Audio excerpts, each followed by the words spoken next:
мақомоти вилояти суғд пас аз дақиқ кардани шумори фавтидагону захмиён ва зарардидагони муноқишаи ахири марзӣ барои ҷуброн ва барқарорсозӣ ситодеро таъсис дод. раҷаббой аҳмадзода раиси вилояти суғд ва ҳам раиси ин ситод пас аз супориши фаврии раиси ҷумҳурии тоҷикистон барои барқарору кӯмакрасонидани манзилҳои харобгашта ба минтақаҳои назди марзии шаҳри Исфара ва ноҳияи Бобоҷон Ғафуров рафт.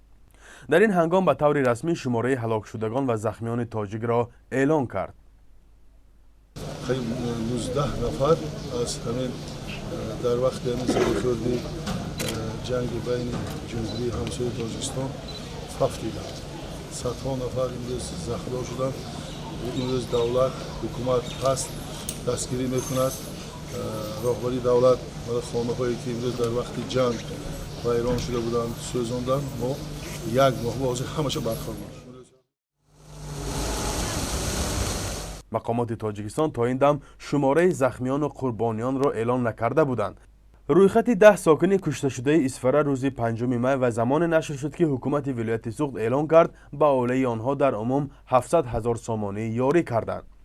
ба захмиён аз 10 то 20 000 сомонӣ доданд ва ҳамчунин ба гуфтаи мақомот барои поси хотири шаҳидон лавҳаи ёдбуд гузошта мешавад. барои оянда то ба воя расидан хондан то оиладор шудан имрӯз ҳукумат мо албатта ғамхорӣ мекунем. шумо танҳо нестед. тибқи хабарҳои расмӣ бештар аз 34 ҳавлии сокинони деҳаҳои Хоҷаи Аъло ва Сомониён зарар диданд ва 16 тои он ки пурра тахриб шуда буд рӯзи 5 май корҳои бозсозиашро бо иштироки Раҷаббой Аҳмадзода шурӯъ карданд. من همین قدر روز بود من کوچه به کوچه گشتیم جای خواب نیست. дар ҷангу ҷидоле ки рӯзҳои 28 ва 29 апрел дар сарҳади Тоҷикистону Қирғизистон рух дод, аз ҳарду ҷониб даҳҳо нафар куштаву садҳо кас захмӣ шуданд. ҷониби Қирғизистон эълон кард ки дар ин ҳодиса 189 шаҳрванди он кишвар маҷрӯҳ шуда 36 кас аз ҷумла 2 кӯдак ҷон бохтанд. ҳар ду кишвар якдигарро ба оғози ҷанг муттаҳам мекунанд ва додсистониҳои кулли Тоҷикистону Қирғизистон барои пажӯҳиши ҳодиса парвандаҳои ҷиноӣ кушоданд.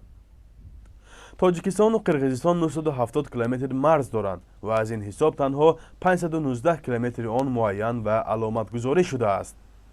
минтақаҳои дигари баҳсӣ ки аз обу замину чарогоҳ иборатанд ҳарчанд вақт сабаби занозаниву тирпарронии сокинон ва нерӯҳои ду кишвар мешаванд.